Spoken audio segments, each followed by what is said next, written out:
Ya yamuldu. Ay kendisi yıkılıyor.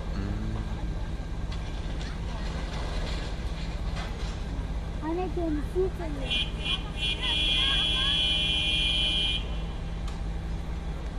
Kornayla yapıyor. Kornayla mı yıkıyor? Yalan. O yüzden korna sanıyor.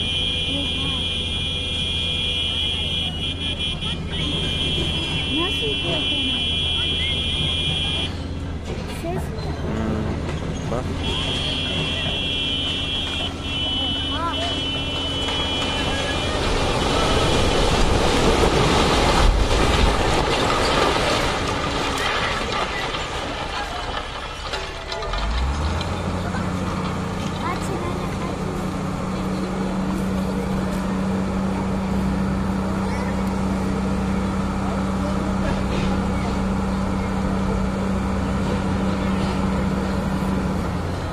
Furkan, Furkan uzak dur.